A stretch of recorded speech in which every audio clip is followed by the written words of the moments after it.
सिडको पोलिसांनी मोटरसायकल चोरी करणाऱ्या टोळीचा पर्दाफाश करत 4 आरोपींना अटक केली आहे। त्यांच्या ताब्यातून विविध कंपन्यांच्या 28 चोरीच्या मोटरसायकली जप्त करण्यात आल्या असून त्यांची एकूण किंमत सुमारे 11,20,000 रुपये आहे। जुलै महिन्यात दाखल झालेल्या मोटरसायकल चोरीच्या गुन्ह्याच्या तपासादरम्यान ही कारवाई करण्यात आली। मुख्य आरोपीच्या चौकशीतून इतर साथीदारांचा शोध लागला।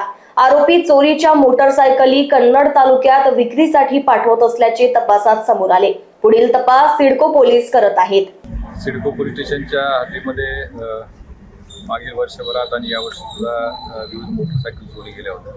त्याच्यामध्ये माननीय पोलीस आयुक्त यांनी सिडकोच्या हद्दीतून मोटरसायकल जाण्याचं प्रमाण जास्त आहे या अनुषंगानं पोलीस स्टेशन भेटीच्या वेळी प्रभारी अधिकारी आणि त्यांच्या टीमला सूचना केल्या होत्या की आपण मोटरसायकल चोरीसाठी विशेष प्रयत्न करावेत। त्या अनुषंगानं या पोलीस स्टेशनचे पोलीस निरीक्षक श्री हिरमे, त्यांची टीम नाणेकर, त्यांच्यासोबत अमोल जगताप, हेड कॉन्स्टेबल मंगेश पवार, सहदेव साबळे, अमोल आंबोरे, प्रदीप फरकांडे, सोळंकी आणि एकूणच सिडको पोलीसच्या सर्व टीमने अत्यंत मेहनतीने साधारणपणे 50 ते 60 CCTV फुटेज बघून त्यांनी एक CR नंबर होता त्यांच्याकडे 445/26 या गुन्ह्याचा तपास करत असताना त्यांच्या लक्षात आलं की त्याच्यामध्ये एक टोळी कार्यरत आहे, 3 ते 4 लोक कार्यरत आहेत।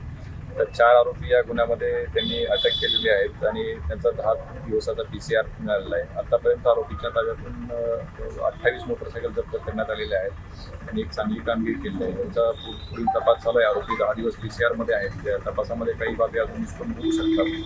तर आतापर्यंत 28 मोटरसायकल या 4 आरोपीच्या ताब्यातून जप्त करण्यात आलेल्या आहेत सिडको पोलिसांच्या अधिकारी आणि त्यांच्या टीमने।